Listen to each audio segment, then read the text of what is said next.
hiss eləmədiniz ki, uşağın yaşı 18-dən aşağıdır.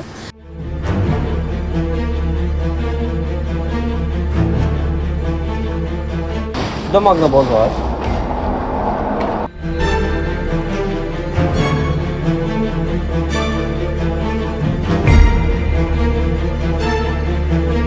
Yəni bu dəfə niyə tələb eləmədiniz bəs? Yaşı çox görsən, nə olacaq?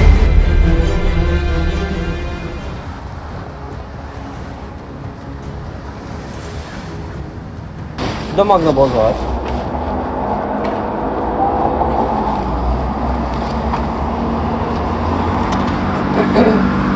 Çok sağ olun. Yormayın.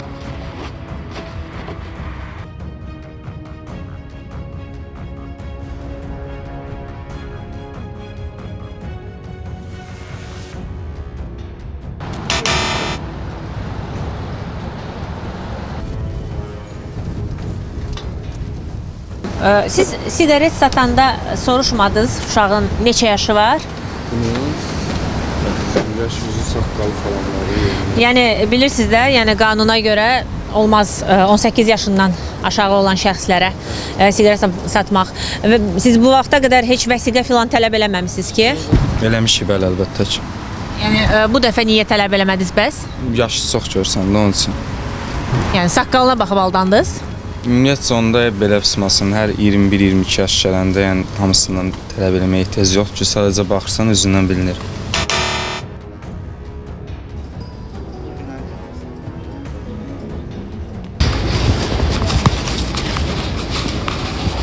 Anladım.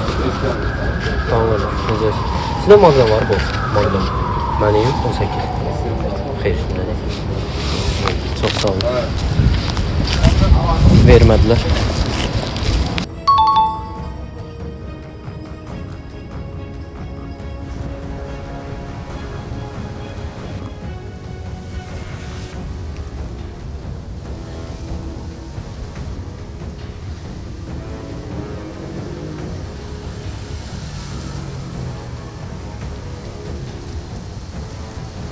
Sizdə Magnaboz var. Magnaboz. Mənim 16. Oldu. Vermədilər.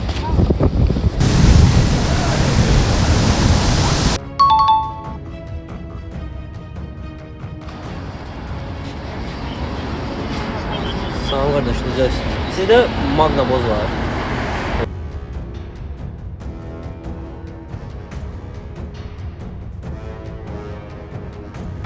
Seti verərsiniz.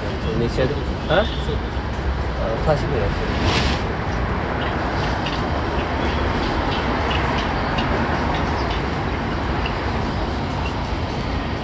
Çok oldu. Sağ olun.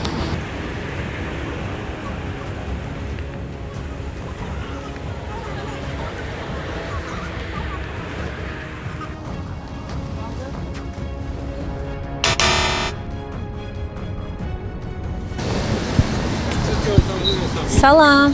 Da siz bayaq uşağa siqaret satmısınız. Siz bilirdiniz bunu, yəni hiss eləmədiniz ki, uşağın yaşı 18-dən aşağıdır. Bilmirdiniz ki, yəni 18 yaşdan aşağı şəxslərə tütün məhsulları satmaq qadağandır. Olanda soruşaram xanım, onu soruşaram mən. Elə uşaq var ki, gəl səsini yoğun çıxardır, göy desinin səsi yoğundur. Vəsiqəsi almayana kimi bilmirsən ki, bu uşaqdır ya uşaqdır.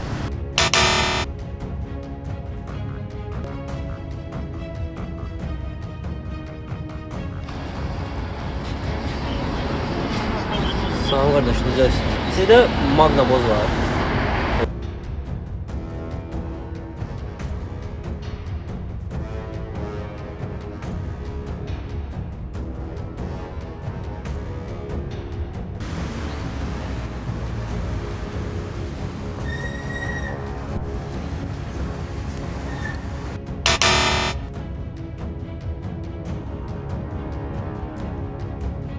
Siqaret alanda siz yaşına filan fikir verirsiniz.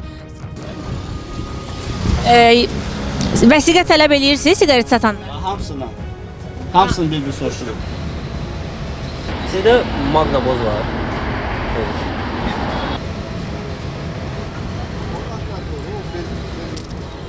Verdi birinci.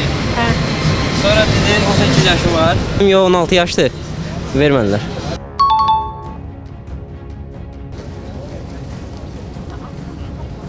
Sizdə Magnaboz var.